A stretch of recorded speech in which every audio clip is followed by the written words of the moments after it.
What's up, guys? Mr. No Soups back today with another video, and today we are back with episode 4 of the position ranking mini-series. Tuesday will be with the centers, and then I'm going to say my top 10 players towards the beginning of next year, or right before the beginning of the next season.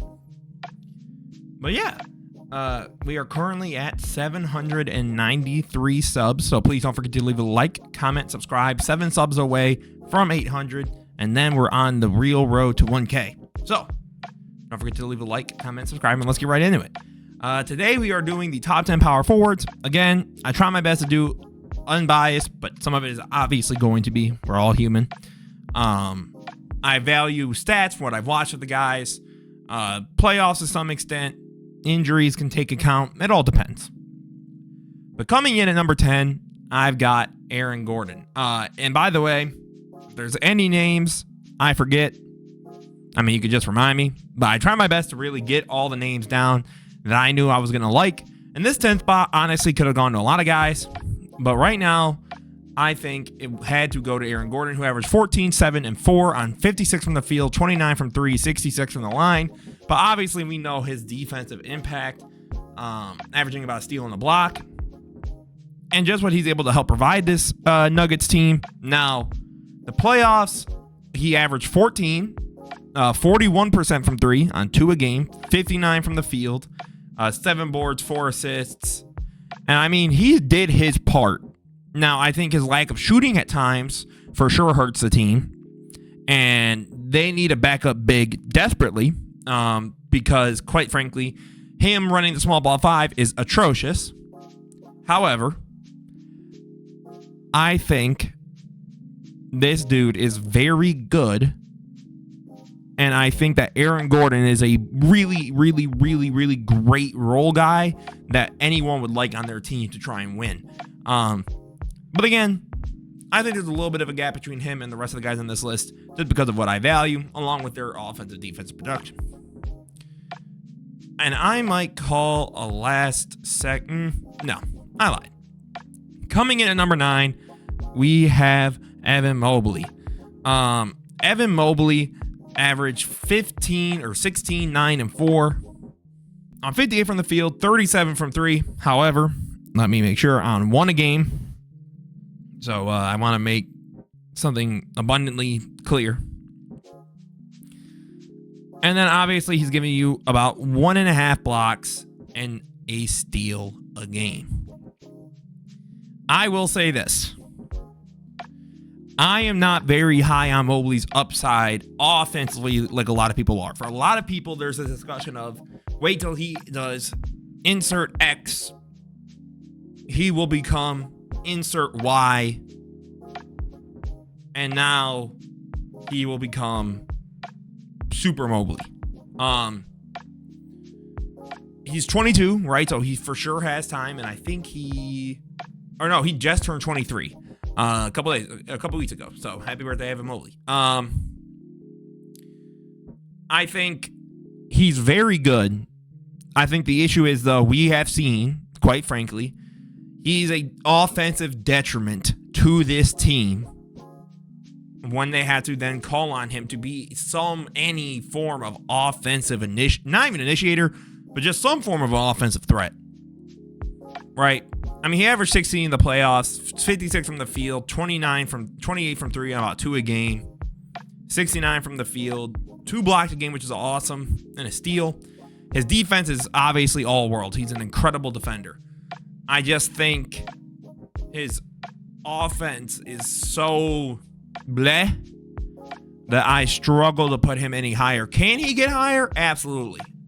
But I try my best not to just do it off of projection and also do it off of what they've actually done for me. And then coming in at number 8, I've got the former Defensive Player of the Year, Jaren Jackson Jr. I think it's important to remember, right? I mean, the dude, while playing 66 games, I mean, the whole team was basically hurt, and he was doing things he was basically never asked to do before. And even then, right, he gave you 23, 5, and 2. Now, I think the issue is with him being 6'10", him not getting you a lot of rebounds is going to hurt, which is why I think they drafted a guy like Zach Edey to try and just get a rebound machine. 44 from the field, 32 from 3 on 6 a game. So I don't think Mobley is necessarily this great stretch 4 or 5 that we quite make him out to be, but I don't think he's awful.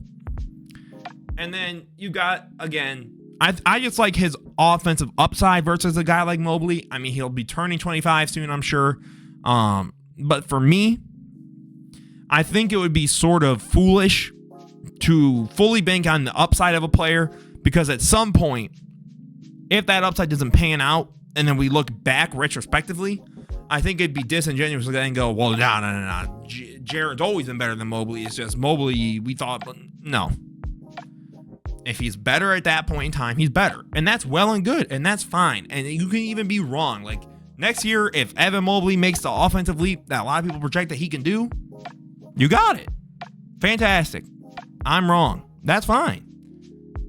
But I think I would rather stand on what I think versus what I hope or what I project. So I got Jaren Jackson Jr. at number 8. At number 7, I've got Lauri Markkanen, averaging 23, 8, and 2 on 48 from the field, 40 from 3.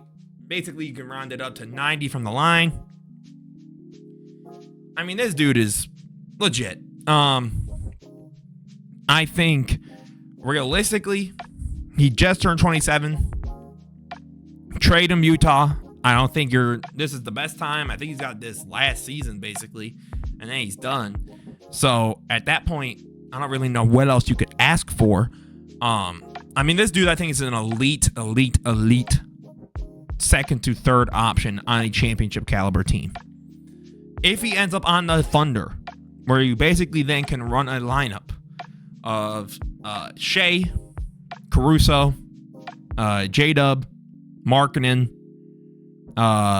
Chet / Hartenstein, or if you got really nasty and you want to run J-Dub at a 2, run Lauri at the 3, Chet at the 4, Hartenstein at the 5, that's a contender. That's a very legit title chance team. And I think it's because, again, Markkanen still provides you a solid defense. I don't go on my way to say he's a good to great defender. But, man, what he can provide that team offensively through floor spacing and still being good enough defensively, this team would be so deadly. And then, coming in at number 6, I have the former two-time All-NBA player Julius Randle, averaging 24, 9, and 5 on 47 from the field, 31 from 3, 78 from the line. Now, I know he missed these last playoffs and he was hurt, but I think this dude is good. And him and Markkanen is weird, because if you value just like Randall's at least doing it on a winning team, and whether we like to admit it or not, right? And I'm not a very big Randall guy either, but he's the reason that this whole Knicks thing is even happening. Because if we're being honest, right? Like, let's say the Knicks just sucked that first year that he came back, right? They don't make the playoffs that year. They just stink. Awful. Trash. At that point, I don't know if the team's like, let's try and get Jalen Brunson. Just because. Like, what hurts? I think Randall can still provide a good amount for a team. Now, obviously, the offensive translation in the playoffs is for sure a question mark. My only rebuttal, I guess, if you do put Lauri over him is, well, where's Lauri's playoff translation at all? Because he hasn't even been there. And let's say he does go and he just sucks. Well, at that point, they're putting up similar numbers. Randall's doing it for a winning cause or team. I mean, at that point, it just is what it is. But yeah, Randall, I think, could sneak back into the top 5, could fall. I think he's that guy that we could see a lot of fluctuation. It really all depends on how he is coming off that injury. Nasty injury he got going into the season, coming out of the season. And then at number 5, a player I am personally a big fan of, also 2-time All-NBA, NBA champion Pascal Siakam, averaging 22, 7 and 4 on 54 from the field, 35 from 3, 73 from the line. And honestly, it's interesting because his playoffs are just about the same, 21.6, 8 and 4 on 54 from the field. So he basically does the same. And then 30 from 3, so he falls a little bit. But man, I think Siakam really showed the importance of his value this year. Coming back from a team, just turning 30, leaving the Raptors, the very poorly run team at the time, and really taking his initiative to step forward and be like, I can help this team get somewhere. Now, don't get it twisted. I don't know if the Pacers get that far if everyone's healthy, sure. But they made it. They played who was in front of them. And quite frankly, too, I still think the Knicks had more than enough opportunity to win before Game 7, before Brunson and these dudes get hurt. And at that point, that's just on you. Frankly, it just is. So to me, I think what Siakam did this year, I feel comfortable putting that over someone like a Randall, just because his impact on both ends of the floor were definitely shown. Because when Halliburton struggled, Siakam was able to go, I'll help us out. Like those first couple games against the Bucks, he was the reason they won those games. That dude was just nuclear. Or game 2 and 3, or games 1 and 2. But he's the reason they even split the home stretch, because he went off. He was like, no. I ain't losing the first round if y'all don't have Giannis. That ain't happening. So he did his part for sure. But again, I think all these dudes are solidified 2 to 3 third options on the championship team. And then coming in at number 4, I have the going to be third-year player Paolo Banchero, who averaged 23, 7, and 5 on 46 from the field, 34 from 3, 73 from the line. And then in the postseason, he actually steps up pretty significantly, giving you 27, 9, and 4 with a steal and a block, basically, with 46 from the field, 40 from 3, and 76 from the line. My only thing with Apollo is he for sure still has a way to go. I would like him to develop a little bit more of that mid-range game, get more comfortable with it, or really make sure you get the 3-ball down. I'm not the biggest fan of him as a ball handler. Now, obviously, but Imster, he averages the assists. Sure, that's absolutely true. I just think he's at his best. Franz is at his best when they straight up have that playmaker for them. I think they're meant to play off of a point guard, whoever it is. That's their point. Not to, Paulo isn't that good. I mean, I have him as the 4th best power forward in the NBA. Right? It's extremely impressive as a second going to be a third-year player.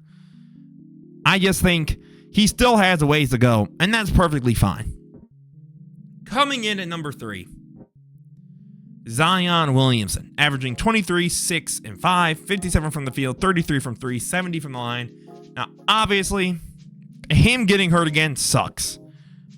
He played 70 games, right? So for once, you got to see a healthy Zion. You saw the impact he had on this Pelicans team. And in that, I believe it was a playing game against the Lakers, you could see they were this close to being the team that was going to have to play the Nuggets. But Zion gets hurt. BI's hurt anyways. And it all sort of just crumbles apart. I think, though, Zion, for me, is next year, if he gets hurt again, right? Because it seems like it's every other year. He'll play 24 games, then 61 games. Then he didn't play the whole year there of 21. And then he played 29 games and then 70 games. So hopefully he puts up another 60 to 70 game season. And then at that point, I feel more comfortable saying, nah, this dude Zion, he's a pretty incredible player. And he still is. I just think there's a little ways to go. Again, some of these dudes in these ranges, You could swap them. I wouldn't care. So if you had Randall at 3, yeah, Randall at 3. I don't really got a problem with that. And then the top 2, I also want to make this clear. Anthony Davis is not a power forward on my list. I have him listed as a center. I think at this point in his career, he's at his best as a center. Let's continue. Coming in at number 2, I've got Kevin Durant, averaging 27, 6, and 5, 52 from the field, 41 from 3, 86 from the line. I mean, it's Kevin Durant. I know his playoffs were decent. I mean, 27 on 55, 42, 82, 7 boards, 3 assists, 3 turnovers. He needs a playmaker. As good as Booker is as a playmaker, he should not be a primary playmaker. And Bradley Beal's stinky. I mean, it's Kevin Durant. We know who he is at this point. I'm going to waste time. And then we all know who number 1 is. To me, the best player in the world. If he's not, to me, the second best player in the world. Giannis Antetokounmpo, averaging 30, 12, 7, 61 from the field, 27 from 3, 66 from the line. And honest to God, this was arguably the best year of his entire career. Like, obviously, him getting hurt, playoffs, sucks. But if he went off the regular season, he still averaged 1.2 steals and 1.1 blocks. And he still, again, gave you 30, 12, and 7, which is minus the rebounds. The points is nearly career high. The assist is a career high. Like, and 60% from the field is obscene. Like, 30 points on 60 from the field is just, that's 2K numbers. That is not human. That is Shaquille O'Neal. I'm pretty sure he's the only dude since Shaq to average 30 on 60 from the field. That is insane. Let me know what you guys think of the power forward position down below. I'm actually curious because for me, I feel like the top of the list, a lot of us are going to be more uniform.